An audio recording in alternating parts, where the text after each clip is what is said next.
En esta unidad trataremos sobre selección de plantas para envolventes de edificios, como puede ser el recubrimiento de cubiertas o las fachadas. Los objetivos son reducir la cantidad de energía térmica que llega a estas envolventes y aumentar la evapotranspiración y por tanto el enfriamiento del edificio. Lo óptimo es usar especies autóctonas de la zona en la que se ubique la construcción, aunque esto puede ser difícil o imposible si no existen viveros que cultiven estas plantas. El objetivo principal, como digo, es mejorar la habitabilidad y el confort térmico dentro de los edificios. Como objetivos adicionales buscamos aumentar la biodiversidad en el entorno y concienciar a los alumnos sobre la importancia del medio natural en su propio bienestar. Hablaremos primero de cómo proteger y aislar las fachadas con especies trepadoras, para las que suelen instalarse tutores en forma de mallas o cableado. Indicar que todas las especies recomendadas son muy resistentes y con gran capacidad de recubrimiento y son muy utilizadas por la fauna para anidar y alimentarse, además de atraer polinizadores. Son especies fáciles de cultivar desde suelo o desde macetas grandes que pueden colocarse en el suelo o en cubiertas para formar cortinas sobre mallas o cableado, a las que acabarán cubriendo por completo.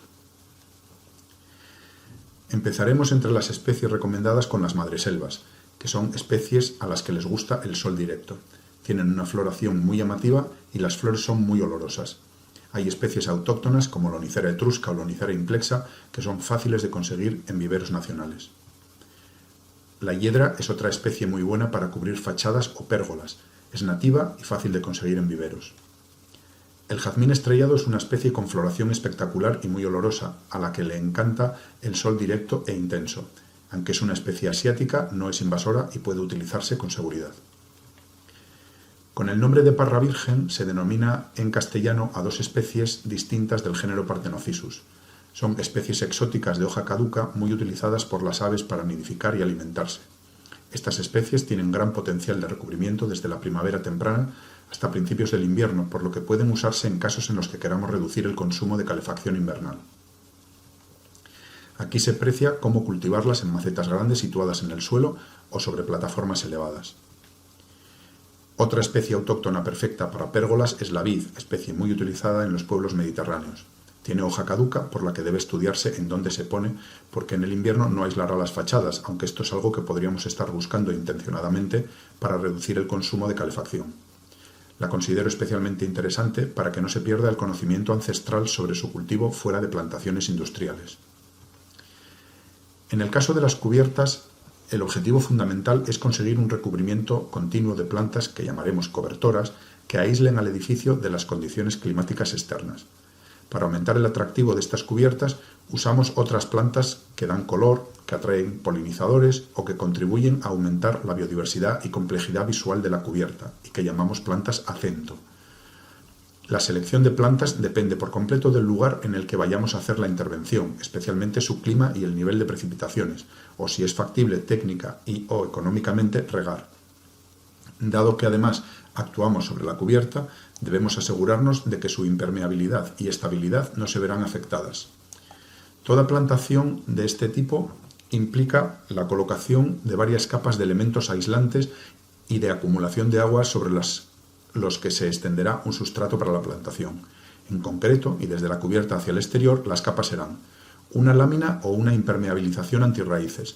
Aunque muchas de las plantas que propondremos no tienen raíces potentes, a la cubierta llegarán de forma natural especies que pueden comprometer el aislamiento de la cubierta si no se toman esa precaución. Por encima, un geotextil protector. Encima de este, una capa de plástico con alvéolos en los que se acumulará el agua y que normalmente denominamos huevera.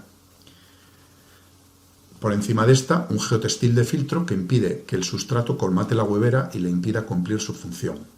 Y por encima ya, el sustrato en el que se hará la plantación. En ocasiones, el sustrato es tan simple como cantos rodados pequeños, especialmente si vamos a plantar sedos que apenas necesitan sustrato orgánico. Los primeros meses después de la plantación son críticos para el éxito.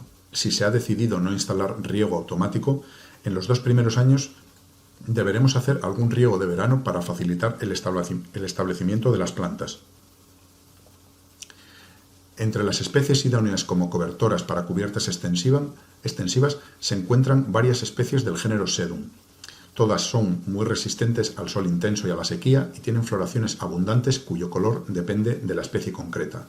Todas tienen raíces superficiales y propagan muy fácilmente de forma asexual al enraizar desde hojas o ramas desprendidas por cualquier motivo. Aquí presento dos especies autóctonas perfectas para cubiertas y fáciles de conseguir en vivero. La primera, el sedo blanco, y ya de flores amarillas, el sedo picante o menor.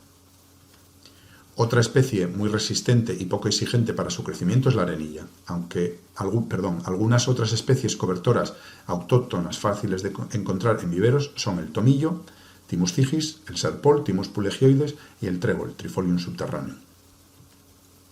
En Oporto, por ser un clima más húmedo, tenemos más variedad de planta y podemos recomendar el brezo marino, con una floración intensa y llamativa, o la verdolaga, Portulaca oleracea, que tiene menos flores y más discretas.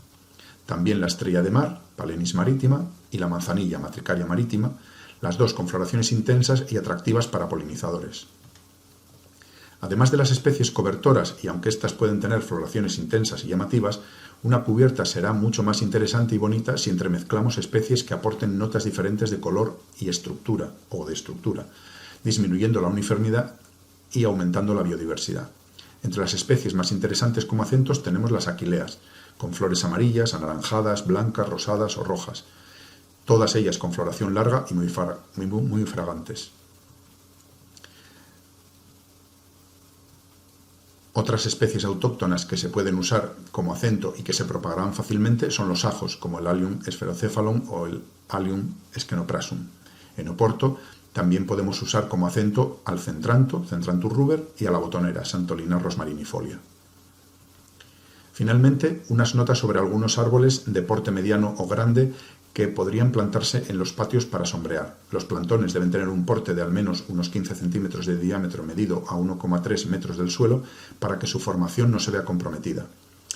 Tener en cuenta que un patio de colegio es un lugar de cierto riesgo para un árbol y debería haber una labor de concienciación, como con el resto de actuaciones, entre el alumnado. Las especies más apropiadas para climas secos son el almez, que crece relativamente rápido y forma buena sombra, el fresno de hoja estrecha, Fraxinus angustifolia, pero alguna cultivariedad, como por ejemplo Raywood, que solo produzca flores femeninas para evitar problemas de alergias. También el acederaque o el olmo, del que habría que seleccionar alguna variedad o especie resistente a la grafiosis. Para Oporto, el roble, Quercus robur, es una buena elección junto al fresno de hoja ancha, Fraxinus excelsior, pero como en el caso del de hoja estrecha, alguna cultivariedad que solo produzca flores femeninas para evitar alergias. No es recomendable en ningún caso utilizar especies de plátanos, ya sea o de arces, del género Acer o del género Platanus, porque pueden producir reacciones alérgicas graves en personas sensibles. Os comparto por último en esta diapositiva nuestra dirección de correo electrónico para resolver dudas y los canales de comunicación del proyecto Life My Building is Green. Muchas gracias por vuestro interés. Con la colaboración del programa LIFE de la Unión Europea.